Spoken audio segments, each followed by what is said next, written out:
Hello, welcome to the Lower Leagues podcast with me, Alan, Dan McLaren, and a new, well, for one night only, guest host, James Malins. Have I said that right, James? Malins, yeah. Malins. Woburn manager, James Malins. Good evening, guys. How you doing? James, how you doing? Yeah, not too bad, thanks. So I think the last time we spoke to you, or even maybe I don't know if Dan was there, but the last time I spoke to you, you came on the radio show. I was there. Yeah. Was you there, Dan? And I remember rightly, Was it with United, Callum?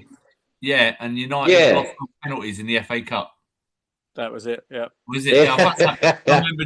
I remember Callum was there watching it, like on the screen. Yeah, that was it. Yeah. Yeah. Uh, but look, James, how you doing? Yeah, not too bad, mate. Plodding along. Season's nearly over, so For you, nearly. well, yeah, You're, we've got you're, one. you're going to be the first team done, aren't you? I think. Yeah, I think so. So, Yeah, yeah. our last game Saturday. Yeah. Yeah. Oh, So, Jesus. nice, easy game, MK United. Uh, Oh, In so England. just briefly on that before we go into like your history then with Woburn, but just briefly on that game, what uh what are you expecting? What do you obviously you're hoping for a good result for you, but what's the repercussions if you lose? Well, it's all down to Marsh Gibbon now. Mm. We've got obviously one game left. Say we don't get anything from it, we're still 4 points in front of Marsh. They've got 4 games left. I would say one that they can win, and Yeah. 3 tough games. yeah. I'm not saying they're not going to get nothing out of them, but Mm. they've got Twyford who they beat this weekend in the cup. Mm. So if you say they beat them again, that's 3 points. Then they've got to try and get a point probably, because I think goal difference. I'm not too sure the goal difference at the moment. Mars is not doing Yeah, too so well. I'm looking at the league table now. You have got a goal difference of -22, and they've got one of -16. So they Yeah, do need to so score a few goals. yeah, but then obviously they've got Great Allwood. I think it's Olney and MK United as well. Oh, So Yeah. So so they may quick, not a be quick getting it. check. Quick check. Yeah, so they got Horwood, uh, Horwood next at home. Then Twyford at home. Then MK United at home. Oof. yeah, It's tough games. yeah. There's an extra game. Yeah, but I think it's not on. It's another not game. on the list I think they've Yeah. got Olney. currently. I think. So obviously, so we could potentially stay up. Um, if we Deep, stay up, is another deep story. down, do you want to, or would Yeah, it? I was going to say. Going to ask Um, that. Yeah. I'll be honest, probably not. If I had the team that I had last season, I would Yeah. have been confident that we would have been a lot higher up. Yeah. Mm. Obviously, we lost 10, 11 players this year. Yeah. We've had players come in, go, play 2 games, disappear again.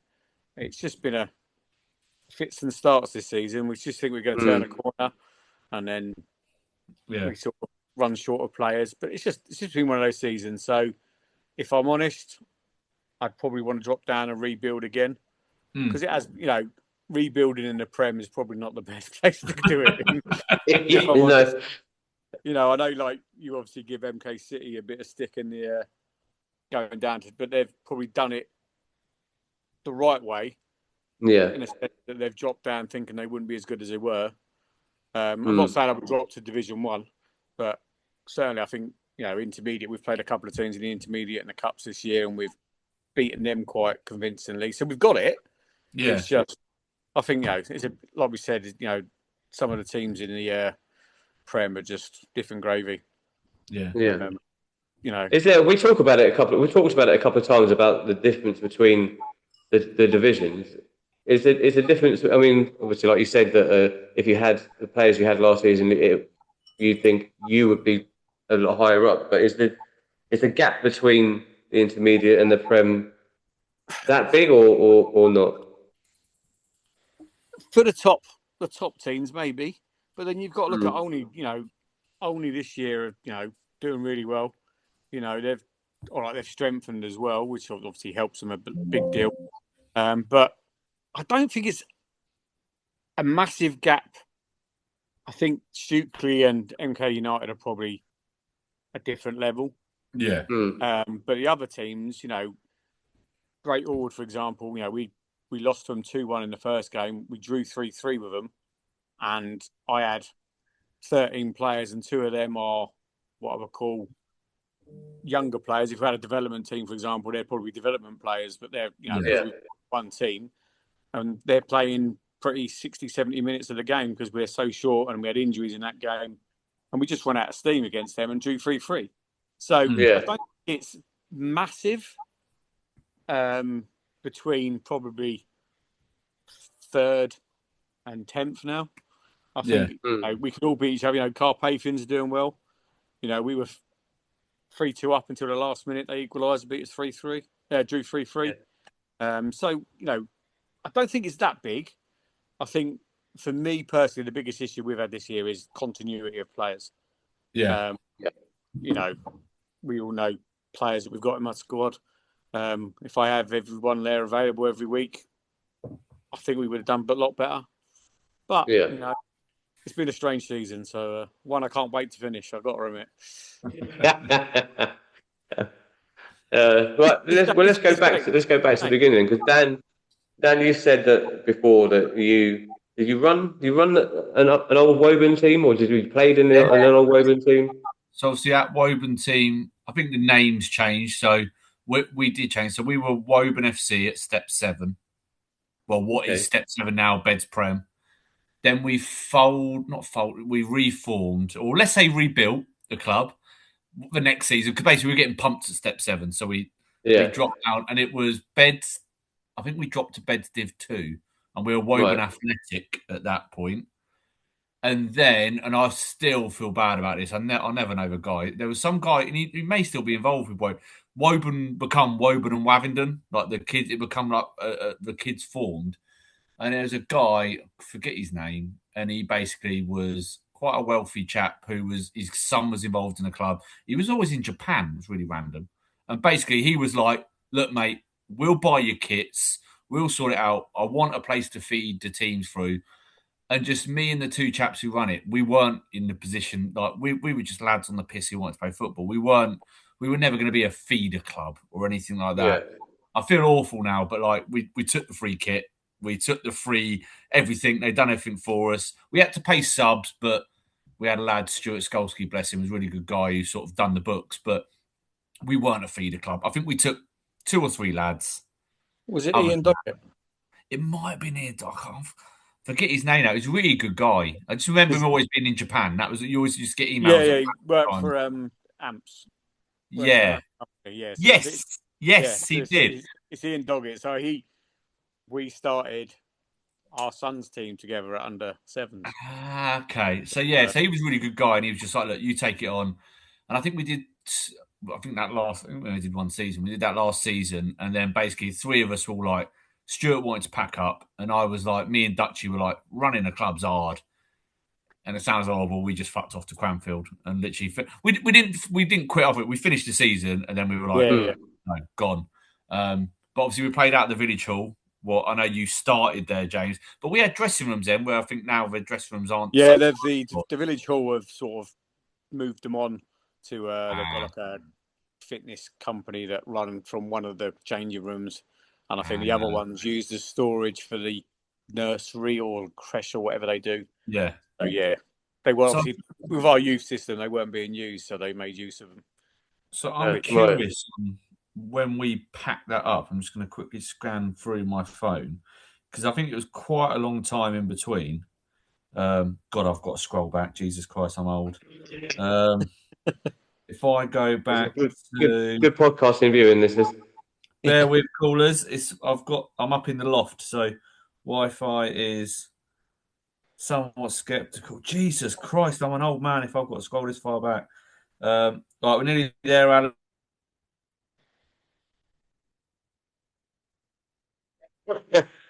No. We're nearly there talking bollocks. Right, Cranfield. When did I sign for them? Come on, there's a photo. I mean, I'm really skinny. I love this photo. Should be your Jesus. wallpaper at the back. Right, okay. Yeah, it should be. Yeah. We've lost you. We can't hear you, Dan. That We've lost your sound, Dan. Go. Hello. This is going bad. This is team, going wrong. 2014. Oh, There we go. 2014. So, what's that? you winding me up? No, we can hear you now. Yeah, You 20. can hear you now. I'm fucking miles behind you. Yeah, 2014. We folded that men's team. So, what's that? And then you went to Cranfield. So so James, when did you come in as? Because I'm assuming that, as you said, Dan, they were at that point they were already Woburn and Waverden. I think the last season. I think the plan was we were going to play a season as Woburn Athletic. Yeah. Under Woburn and Wavendon, and then the following season they were going to change the name. Right. And yeah, we left. And there was another guy called. There's another guy called Nick. I won't say his last name. He had a son there, and he fucking hated us because of what we did. And I don't think we actually did anything wrong. We just went, it's too much for us. We can't run it. Yeah. But yeah, so. Yeah, so the men's team started. Well, this is our 5th season, I think. Yeah. We're in the 3. Yeah, so it's our 5th season now. We're just finishing. So, but obviously for me, it started way back under 7s with. Well, I initially didn't start as a coach. I was just a parent. Ian was doing it with a couple of other parents. My son was quite late on. I tried getting him into football as you do, and kids were like, "No, I don't want to do it." And then I think it was sort of like middle of September. He goes, "Dad, I want to play football." I was like, "For God's sake!" So we ended up originally, because I live in sort of Kent or Walnut Tree, Kent Hill time, and we went to MK Wanderers. He didn't really feel it, so he went and goes, "I want to play with my mates." So we went over to Woburn, and then it started off there really at under 7s, and then obviously I took over. Well, I went into coaching probably under 9s, it was under 9s, under 10s, and then I think I took the team over under 12s like as manager on my own, and then sort of went through to under 18s, and then it was like, right, what do we do? And I'd always, I always said that I'd carry on as long as my son wanted to play football. So it was like, right, let's start a men's team. The first season in North Bucks was, I think it was about 12 of my under 18s. From the I was about to say, it was all kids. It was all youngsters. Yeah. Did you take all of them all the way through from the under 12s, all the way up to under 18s? Yeah, and then most of them. So obviously you had the odd player leave and then another player. Yeah. But the young lads that were in my first season in North Bucks, most of them were under 18s the previous season. Some of them were actually under 17s that year, so they were under 8. They skipped the under 18s and went straight to men's. Right. And then it just so happened that Pat Mancini, who's a part of the club, his women's team had just folded that season, and I said to him, "Well, obviously, we need some experience in adult football. I'd never done adult football. Terry, who was helping me at the time, he was not done adult football before, so Pat come along, and lo and behold, his son was looking for a new team, which is Ross, and then the only player at Woburn I'm not a fan of. Mate, he's a great guy. I'm sure he is. I think we're too similar. We're both absolute shithouses. Yeah. So one shithouse don't like another. Everybody thinks he's a shithouse. You should have earned the only ultras on him on Saturday, giving him some stick. But so Ross come across, and then obviously he had a few mates from Tatano, schoolmates, lads that he knew that he previously played for Woburn as youth football. And it was just. So when the first training session we had, I said to the older lads, "Yes, you're joining men's football. It's men's football. You've done it before, but you're coming to help the youngsters develop." They took it on board, and away we went. And did you win the league the first year? No, so we lost the league. We got our first introduction into adult football when we played Bletchley Scots. We It's like we a had rite of passage, isn't it?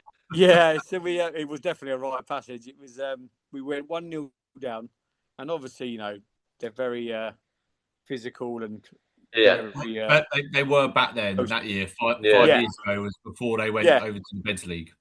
yeah, yeah. and I think ironically it's your goalkeeper now, Liam Cusack. Yeah, He was one of the players there that day, and one of my youngsters, and he was literally 4'3".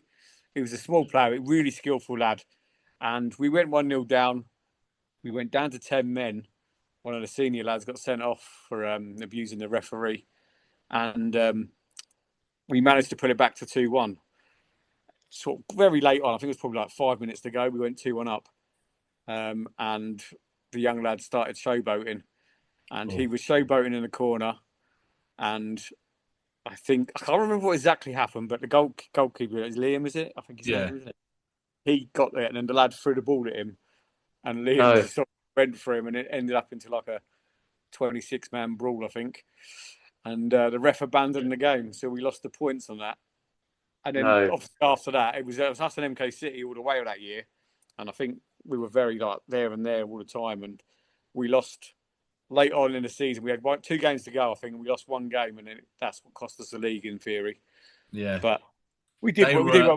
did. We got to the divisional cup final that year as well, which was Yes, you did. That was obviously my first season at Shanger that yeah. So year. that was I joined halfway through. we were back in Division 2 it was then, Yes. and we got to the divisional cup final, and we beat a couple of good Pottersbury in the semi final, which were a good Prem side at the time. Yeah. And I say we didn't give Willen as they were MK United now, but obviously Willen back then they schooled us in the first 20 minutes. We were 3-0 down, and the final was over before it even started, really. But Yeah. it was a good, it was good. It was a good season, and obviously then went up intermediate. Again, another learning curve. I think, like you were saying about the gaps. Yes. The gaps between the reserves, or Division 1 or Division 2 as it was then, and we obviously jumped straight. I think they went to 3 divisions that following Yes, season. they So we did. obviously Yeah. went straight into intermediate, and obviously there was a lot better teams there, and a lot. I think we had to learn our first season how to handle the physical side of it and a more technical side of it, and also the dark arts, as I would call it. Yeah, yeah. And that was our first season, and then second season, I think that's the year we beat you down in the cup final, wasn't it? Yeah, it was. Yeah. Well, not technically me. I was on the bench for that due to injuries, but I was a Resi player. But yeah, it was. Yeah. See, Yeah. but again, great bit of housery. Week before they played you at your place, and fucking walked all over them. Was it like 4-0 or something like that? So Shanger were like, cup final next week, all good. And then James rolls out the cavalry for the final. It's a whole new 11. It was quite funny because I think you were going all right that season as well, weren't you? That year They were, yeah. I think they finished, yeah, because that was the season we sacked Mark. I think you finished above us, didn't you? I think we finished 4. No, we had a poor season. We'd lost a few games in December. I think we had big injuries, and so we were nowhere near it. Yeah, and I knew but our lot finished third. Yeah, yeah. I think you finished. Yeah, and I said to the boys, look, we ain't gonna. I think that even that game that week, I think I even looked at the table. We couldn't even finish any places higher. So I said, look, why are we going to play our strongest team the week before a cup final? We're going to go out there, and I'm going to play 2 different sides, mix the players up in different positions, see what you boys do. And you led us into the trap of knowing that we couldn't go over the top because Jack Harris wins every header. So we did change it. So the semi, we had the VO back then, and we watched the VO, and I don't think I've ever done any analysis like I did that week before the cup final. Because the week or so before that, we lost the county cup final in yes, to the East Cots, was it? No, it's Shefford and Campton. It was Shefford and Campton. It was a bit of a gutting, really, because we got to the final and we were due to play Woodside, who weren't as good as Shefford. Well, they beat Shefford in the league that year, in table wise, but Shefford on the county cup day brought in their youngsters from their reserves and things like that, and they absolutely schooled us.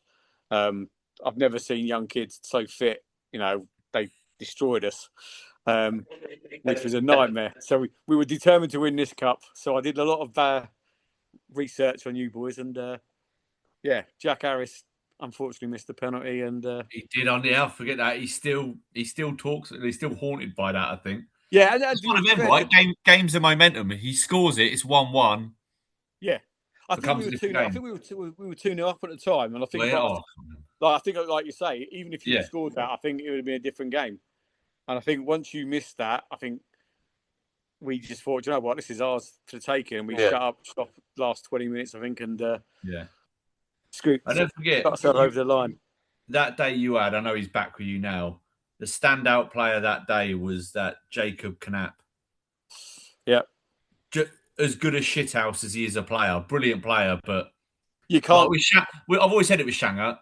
You can wind up a few lads at Shanger. You may cop an elbow, you may cop a bad tackle, but you can get in people's heads. And that day he was a hell of a player. He is one of those players, and he's one of the reasons this season he's not been as available as I would like every week. But he when he plays, we're a different team. He's just one of those players. He will say himself, he's not the most skillful player. He's got giraffe legs that just seem to extend. You could be 5 yards behind it in front of him, and he'll still get the ball off you because his legs are just he just stretches. It's like they stretch and they just go round and he wins the ball. But he is such a nice guy in the fact that even when he's shithousery, he's nice to you. He'll be like, "All right, mate, how are you?" He was a big guy. I'll never forget that day. I was on the bench only because a load of first teamers were injured. We're 2-0 down. The game's done. He's like, "Do you want to go on?" I'm like, "Not really. If I'm honest, why do I want to come on to this?" But I was like, "Yeah, all right then." And fuck it, yeah. And he was just constantly when you're on the pitch, just fucking giving it all the time. And I'm like, "Mate, give it a rest. You're 2-0 up now, pal. Just fucking up in your fucking fucking yeah." No. That was a good season, and then obviously last season, again, fairly decent season. I think we were probably the better side in the intermediate league, but again, we sort of choked right at the last minute. We're always a bridesmaid, never a bride, really. And we lost 1-0 to Silverstone, and it ruined us. If we'd have beaten Silverstone, I think that game we had 13 players again, and we got a player sent off quite early doors, and we lost 1-0, and that sort of killed us off right at the end. But credit to Olney, they had to still win their games. And I don't know if you remember, the Silverstone lad got injured against Silverstone. Olney's game. We had a game. We had a free. We lost to Silverstone. I think they played them 2 games later, and we had a free week that weekend, and we went down to watch the game, and the lad got injured about 10 minutes in, and Silverstone were absolutely all over Olney. And I honestly do think that if that game had carried on, Silverstone would have won that game because they were on a good run. They obviously went to the cup final, didn't they, that year, and won a cup. Obviously, the lad got a really bad injury. It was a shocking injury. Broken leg, wasn't it? That's the guy we... what was his name? We did a shout out for him, Alan, if I remember rightly. I can't they did a crowdfunding, didn't they, as well? Yeah, did crowdfunding. Yeah. He reached out to us and said, "Would you mind?" Yeah, that was it. Yeah, what was his name? Yeah, thank you for all the money, blessing people have raised. Yeah, we were behind the Silverstone dugout on his pitch, and it happened sort of the far left, and we could, we heard it, which was horrendous. Not good. And they'd won the cup final the week before when they had to play. When the game got rearranged, they already won the cup final the week before. They were still partying, I think. And then only won that, and the rest is history, sort of thing. Yeah. So you got up. But you got promoted anyway to the Prem. Yeah. And as you said, you alluded to at the beginning of the show that you lost quite a lot of players. What were the reasons for those players going? I was curious though. Is it because you went up and a few of them? Because the only criticism I would get is in the Woburn team when I played them, There's a lot of them who loved the fact they won a lot of games and they dominated games. And was it a bit of, it's going to be harder next year? I'm not going to be the big boy. I don't know if I fancy it as much. There was, so the lads that you played from Tatano, so Yeah. there was Ali, Lewis and Kian, they left us. Played against him Saturday. Yeah, so they went down to Tatano. So I think Lewis's brother was in that, they're like under 18 side, and a couple of their mates, so they want to go and play with their mates. Look, they're three lads that could play in the Prem. I think Ali's the one I'm on about. Tall, skinny, black hair. Yeah, long throw. He was mustard Saturday, but you can tell he's in a team where he ain't got the players to do it. So half time, we literally went, we've got a lad who's fucking energy all day. Like, just stay on him, don't let him move. And in the second half, he could do a lot. And they dropped down. No hard feelings. I was gutted because for me, obviously, them three lads, they joined us 2 years before that. Obviously, the year we won the cup, and they've been class. But they do it for fun. I don't think they wanted as much seriousness. Maybe, I don't know, but it was a shame because, as I say, all three of them were very good players. We had right back. I'm assuming you obviously spoke to these players, obviously, and try and convince them not to leave. But you kind of understand if they want to just play with their mates, they don't want the sort of, like you say, the seriousness of and that's it. Of what the North Bucks Prem offers, but and then say the you three could of them, kind of understand it. Yeah, exactly. The three of them left they let me know towards sort of around presentation time, the end of the season, that we're going to move on to Tatton. I was like, all right, fair enough. I get it, understand, gutted, but good luck to you. And then we started pre-season, and then we lost Chris Cutler. He's gone to Winslow Development, which I get he's playing a higher level, but is he? And I'm sure I'll get some stick for saying is it a high level? I know it's a development. Because obviously it's the league below Spartan 2, I guess, in that sense. Maybe he was hoping to get in the Winslow first team. I don't know. He's a great player. He scored 20 odd goals for us last year. Something we've missed this year. And then he obviously went there, and then right at the end of the start of the season, Matty Carr, I think Matty played one game for us, and he left and went to Winslow with Chris. So that was another one gone. He's the main one for you going forward, isn't he? He's the maverick, the one who makes things happen. He was our magic number 10. He could do everything going forward. We'd be struggling to get a goal, and he'll just get a goal out of nowhere. Losing those two was probably a big loss, because obviously they were sort of 30, 40 goals a season for us. And then as the season sort of started, we were losing a few players here and there. They can't be bothered. I think you've mentioned him before, Pat Crouch. I think he played 3 games and he was like, nah, not for me. Again, I'm not saying it is the reason why he left, but he used to play at MK United, and we played MK United and got tonked. And I don't think he was too happy about that. Which, going from MK United and coming down probably wasn't a nice result, losing 6-0. But, it happens. Egos, though, innit? Like, fucking... Yeah. Why did you leave MK United? Probably because he wasn't playing in the nicest way. Yeah, and he knows a few of the lads from, obviously, I think he was at the original Tatano years ago. So, mate, he's been around everywhere. I played against him donkeys ago. Ross and Chris and a few of the other lads, Jake Seeley, that played for us previously, they were all at Tatano years ago, Ben Gibbs. So, and it was just, we started losing a few players sort of here and there at the start of the season. And then we had a lad, I don't know if you remember him down in the first season, a young left winger, Tom Meyer. Yeah. Quite curly, permed hair. He disappeared for 4 years at uni. Come back to us this season. Pre-season was banging in goals for us. Right, we can work with Tom now. He's quick, very quick. And then about a week before the season started, he drops in. He's going to play for Stoney. So he left us. It's like, oh, here we go, And it was just, just rebuilding. We had to get a load of new lads in, and it's just, been a tough one this year. We've had So players coming and going. how do you, as a manager, and albeit Dan's always said, well, this is one of the lowest leagues in the football pyramid. But how do you, at this level, as a manager, deal with that kind of situation? Because you're losing player after player after player, good player after good player after good player, going off to different teams, and there's seemingly some of them.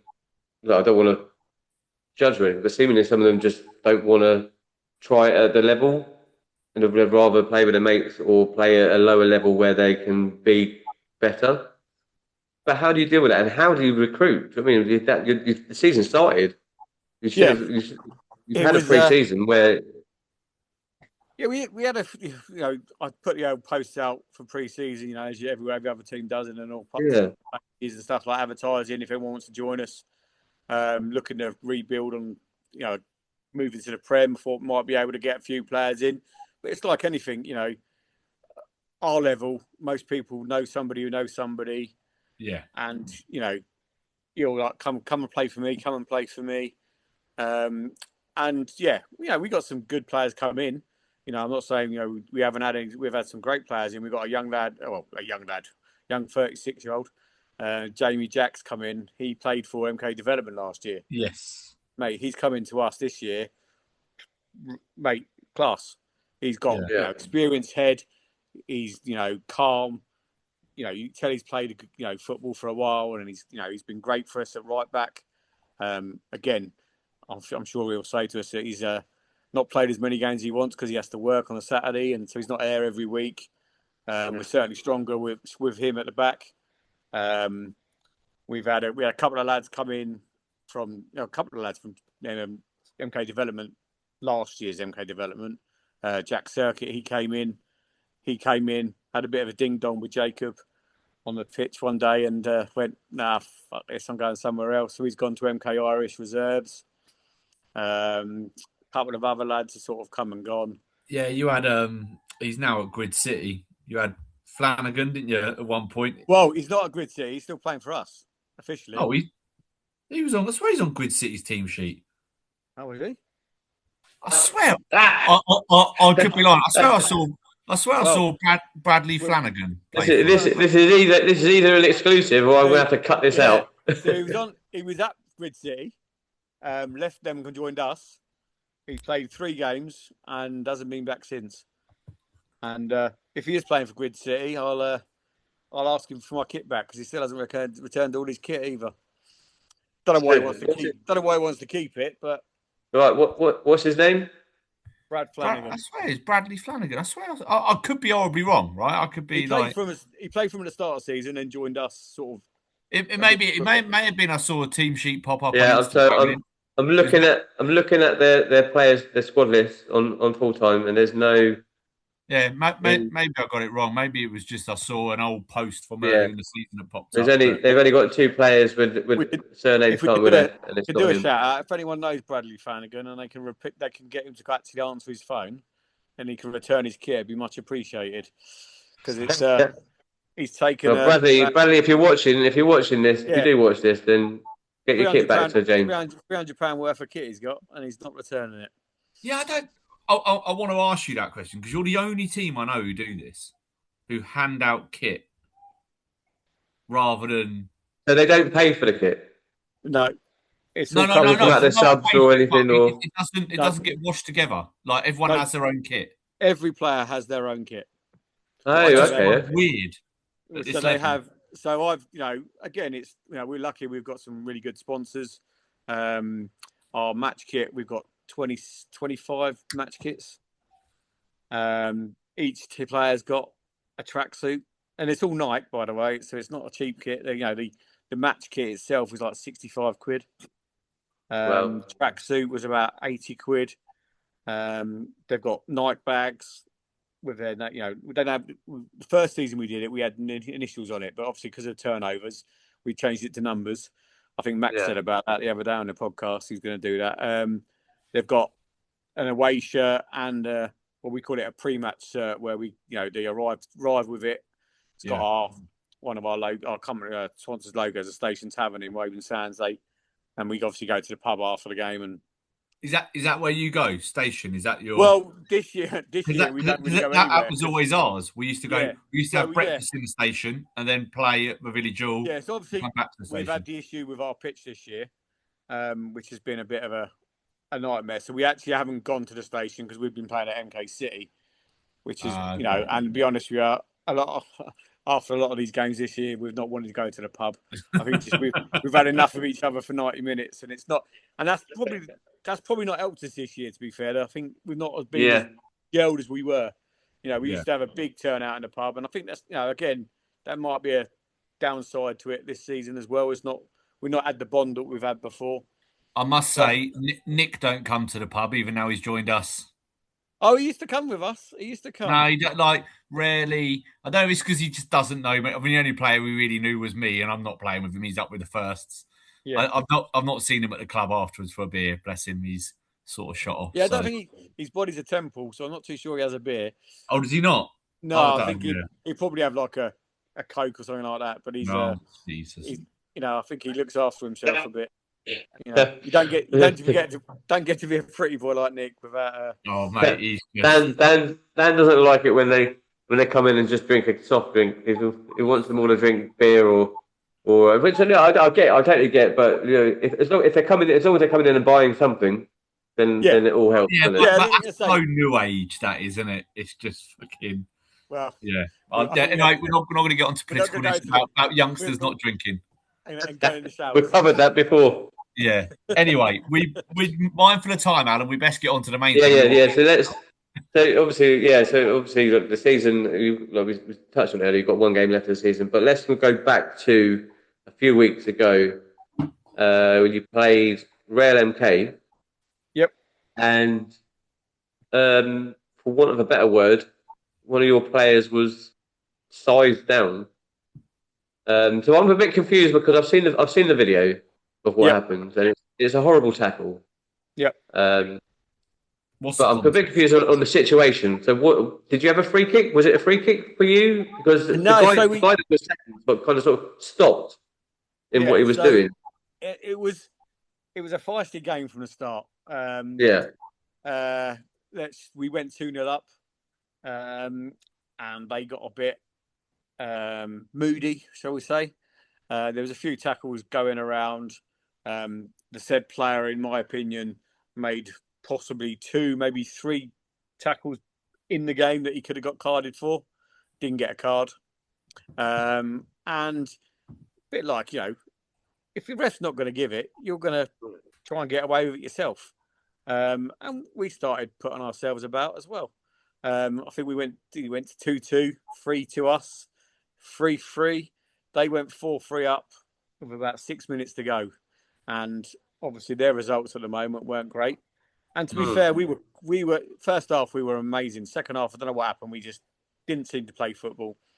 And then obviously we woke up at 4-3 and we got literally just before that tackle, we scored, and which was the 91st minute, maybe, just close to the final whistle anyway. And then that tackle happened. They took centre, pushed it forward.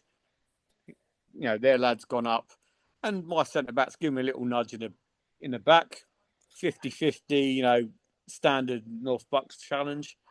And I just don't think I don't know what he thought, to be fair, because I don't think he was thinking, and he's done what he's done. He's literally got up off the floor and launched himself at your player. Something out of Street Fighter, in what I call it. It was so the ball weren't in play at this point. No, the ball was in play. If you actually look at the clip, I was about to say, it sort of looks like he passes it sideways. Yeah, he passed it off to my lad Callum at the back, and he's probably 8-9 meters away from him, and he's just gone Street Fighter style, 2-footed in the air, and connected with his upper thigh, I suppose you could call it.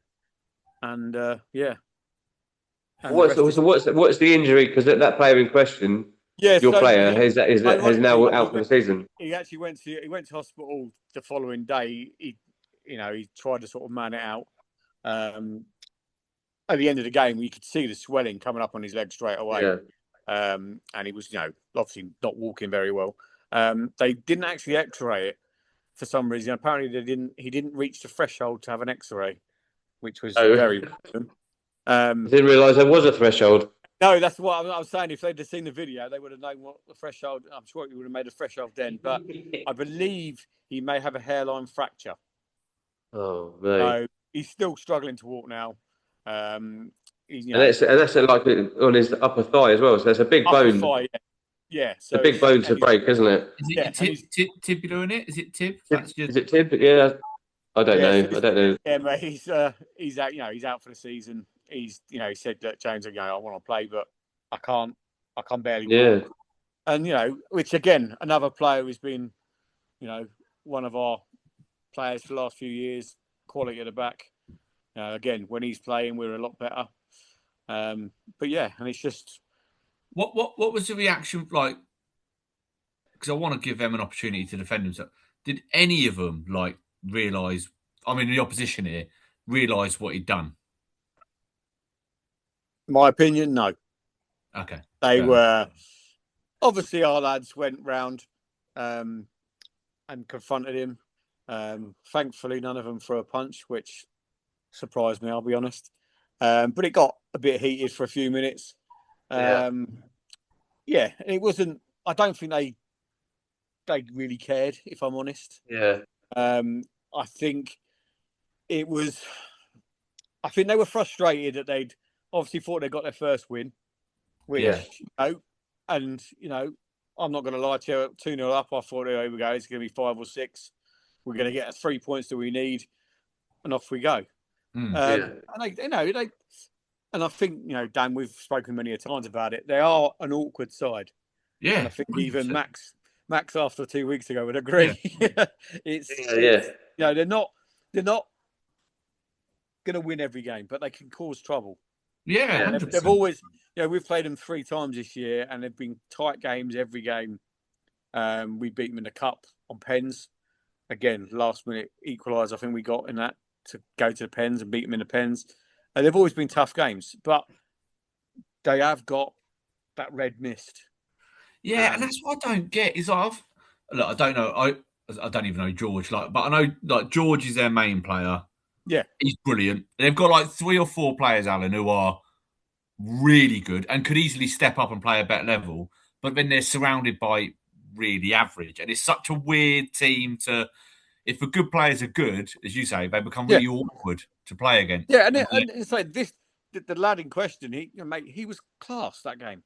You look at him and you think he ain't running. There's no way he's running. He's a unit, absolute unit. You sort of think to yourself, right, all he's going to be is strength. He's going to have no pace on him, and he did. He had pace on him. He was, he had strength, and he caused us trouble throughout the game. And when you're as big as that, you're going to have to put a bit in to get something out of him because maybe he lost it because he felt he weren't getting a tackle, he weren't getting the decisions. Maybe I don't know, but to do a tackle like that,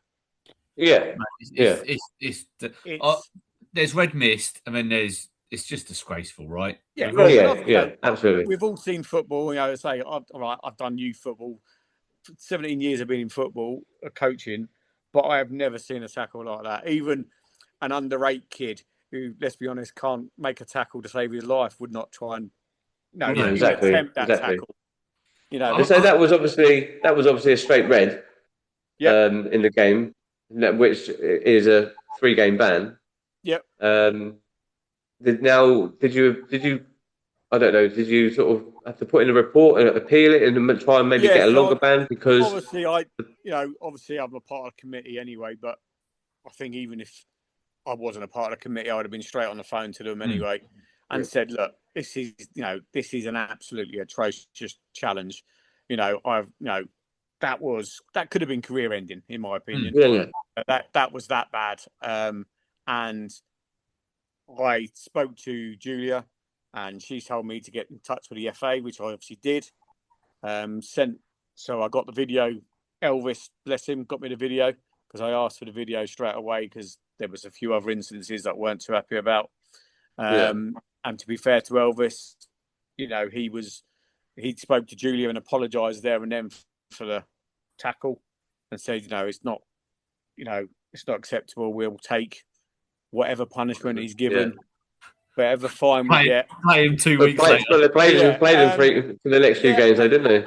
And then to be fair to Elvis, he wasn't at that game where he played the extra game. And I know he's not, but he's very annoyed about that tackle, that match. Sorry. And again, they've accepted whatever punishment he gets. But for me, the worst thing was that he only got a 3-game ban. And speaking to people that know a bit more about it, I believe that's the only threshold that he can get is a 3-game ban because it was a straight red. Now, it's mad, isn't it? It's absolutely mad that you can get. I've spoken to Julia and Kelly and about it, and apparently Chris, the referee at the time, has put a report in. Now, I'm guessing it was just a 3-game ban. I'm not, as far as I'm aware, that's all he's getting. So that's when I posted it. Well, I posted it. We posted it on the social medias. This is where you were talking about earlier about thresholds in A&E where your player didn't meet them. But you're talking in this kind of situation, for a red card, there has to be some sort of thresholds as to what constitutes a longer ban. Do you know what I mean? So if you hit someone, if you punch someone on the pitch and get sent off, you're going to get 10 games plus, or whatever. So how is that tackle any different? Because he's caused quite a significant injury to your player. Luckily, Jackson, who had the tackle, luckily he's not self-employed. He's luckily that he gets employed. I actually worked with Jackson on the railway, so he technically would get 6 months sick pay if he was off work for 6 months. So he's quite lucky enough. But if you're a self-employed person and you're having to go to work Monday, pay your bills for your family, your kids, or whatever, potentially he could be out for months and not be working. And it's for me, if that was in the Premier League, you're telling me that if Romero did a tackle like that for Tottenham, which he's famous for, he'd get more than a 3-game ban, I'm sure. He would, yeah. But this is what gets me is, and I know some people, this is going to trigger a few people, so Alan, we're not going to cut this, but you've got, and I don't condone it, you've got a Twyford player who's called someone a homophobic slur. Yeah. And he's got 10 games or whatever it is. Yeah. And someone's done his tackle and they get 3. I'm sorry, we're fucking adults. Something I can't say, right? I don't believe in being racist. Something's wrong. Right? But something's wrong with the system. It's words. You shouldn't say it. Fucking don't be an idiot. And I know people, you can go into a whole discussion. Well, you can't be racist. If someone called me the homophobic slur on a pitch, I'd laugh at them and move on a bit. And I think 90% of players would do the same. Yeah. You're going to get a couple who are going to be upset by it. But for me, that tackle's far worse. Yeah. Call me what you like. We'll have back and forth, but don't fucking go in. Don't do me dirty like that. Yeah. But it's the old way, isn't it? Like I was thinking earlier, is if that player's really angry and he wants to leave someone on him, we've all done it. There's ways of doing it, innit? As soon as he passes the ball off, it's a shoulder to the chest and flatten him. Yeah. Right? Take the booking. Yeah. Don't try and see, because he's tried to seriously hurt him. Yeah. And this is where players and coaches and managers and whatever you at this level have to understand is that we've all got jobs at the end of the day. We can't afford to take some of us, like you say, James. Some of these players that play in these leagues are self-employed. They can't afford to take the time off. No. And so why go in and do something like that? And not only, I've got my assistant this year is actually the club chairman, Assad. His son, bless him, at school a couple of, 6, maybe a year ago, got a tackle at school and he actually broke his tib and fib and he had to have pins in his leg. He was off school for months. And, Assad is probably the most calmest person you'll ever meet in your life. Dan, if you speak to Mark Peffer, he knows Assad quite well. He is literally the most laid-back person in your life. I've known Assad 6-7 years now, and I will honestly, hand on heart, say I have never heard him swear. I've never heard him say a word that we would class as swearing, and he lost his shit. Maybe brought a bit of flashbacks to his son's injury, which you can totally understand. But he said, that's another level of tackling. And I'm not even going to lie to you. I don't know if you've ever seen Assad, Dan and Dean Zanger. he's built like a brick shithouse, and you would not want to mess with him. And I actually walked away because I thought he was going to deck him. And I was thinking, I don't want to be a part of this because I'm going to get myself in trouble. And I walked away and I thought, if Assad's going to kill him, he's going to kill him on his own. And, you know, Assad, to his credit, just said a few F's and Jeffs and told him where to go. But I'm not too sure I would have been that calm if I'd have been honest. It's just, yeah. And But the yeah, thing is, it creates bad names for teams. And don't get me wrong, that player's actions isn't the representation of the whole of that team. No. Because as you say, I've dealt with Elvis. He's generally always been a really lovely guy to deal with. Me and George don't know each other, but whenever I see George, he always comes over, we have a hug, and how are you? Yeah, I'm good. I don't think he knows my name, but we recognise each other. And generally, on the whole, they're a nice enough bunch. But that behaviour, you just can't. No matter how frustrating it gets. And that's, the frustration for me is, you know, I might get myself in trouble with the FA for it, but I don't think they do enough when it comes to things like this. It's, you know, I'll go back to several years ago. I got a 2-game ban for abandoning a game because the referee, who was the manager of the opposition at the time, was grabbing 2 of my young lads, physically grabbing them. I pulled them off the pitch. I got a 2-game ban because I abandoned the game, and the only person who could abandon the game is a referee. Now, the referee's the person physically grabbing the children, and they're children at the time, by the way. They're 15, possibly, maybe 16, but they're still children. They're minors. Yeah. And I got a 2-game ban for that. Yeah. You know, stadium touchline ban. I wasn't allowed in the changing room with the kids, and I wasn't literally allowed to. And you think, well, hang on, all I've done is protect kids, and got a 2-game ban. This lad's tried murdering somebody and such, and got a 3-game ban. Where's the consistency on that? And it's not like you said with the Twyford 10-game ban, you know, for saying something. It's not consistent, and that's not just. I'm not, you know, and when I say that, it's not the Berks and Bucks because obviously I tagged the Berks and Bucks in it because they were dealing with this incident, but it's the FA in general. There's no consistency at all, and you know, well, this is it, right? It was like my comment. Oh my God! Sorry, I was going to say, like, it was my comment of, like, we're seeing less and less people play football at this level, right? Yeah, and that sort of shit is why. Throw the book at people. Like that guy we did an episode the other week, Alan, what's going too far? The guy who elbowed him.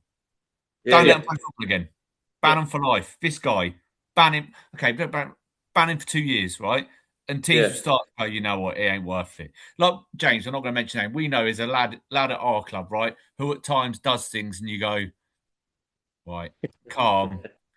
But if you throw the book at him, it won't happen again. It'll be like, although he's always been a bit sneaky with the way. I'll be a hypocrite to sit here and say, "Oh no, we're perfect." No, every team's got players like it, but just and we all have bad days and good days. It's we all have bad games, but that, like, hand on heart, we can all do dirty things, leave a foot in, leave an elbow in, but that it's like that. Another level. It's another level, isn't it? Another level. And I think just before we go, I think because obviously we said a lot about the Twyford incidents for what they said.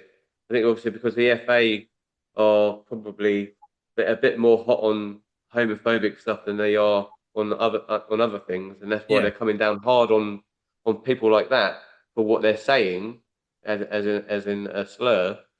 But then like you said, James, there needs to be some sort of consistency because tackles like that, even at Premier League level, won't get away with it. No. So why is it different for such a low level like us? Yeah, and again, you can go, the language ban.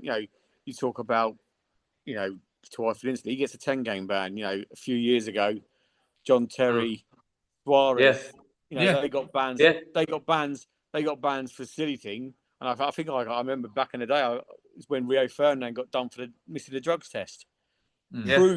Proved that he wasn't a doping.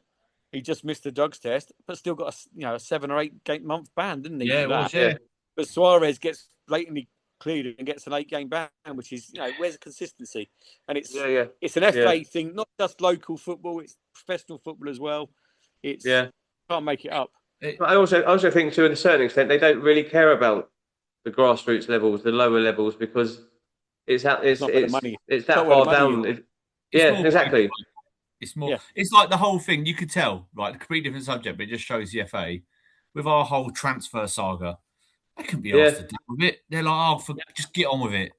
yeah, Like, just yeah. don't. They don't care. They don't They care don't. at the end of the day. And I don't blame them in some aspects because it is probably like you got to think we're at our level. We are one of hundreds of leagues across Oh the yeah, country. of course. It's not like step 2, step 3, where you're then talking about a pocket of 60 clubs. Talking about a Yeah, pocket of 2,000-3,000, and you go, yeah, yeah, let them get on with it, sort of thing. yeah, But that's where I think the league should have more control. Where the yeah, league can go, you're yeah. banned for life, you've got a 20 game County ban FAs, or whatever. county FAs need to have Yeah, the bigger jurisdiction there to yeah, enforce the Definitely. rules. So, but anyway. we could talk. We could probably do a whole episode on that kind of thing. Do you know what I mean? And Do it after I've retired so I can't get yeah. suspended. But James, What I would say, if anyone hasn't seen the tackle, you just need to look at social media. It's gone viral. yeah, So, It has. yeah, it has. It literally has. Yeah, yeah, put their forum if they want to watch it. 400,000 views. It's done all Yeah. right. Yeah, it's done all yeah. right. No, Yeah. exactly. I hope I might be able to make some money out of it soon. Oh God!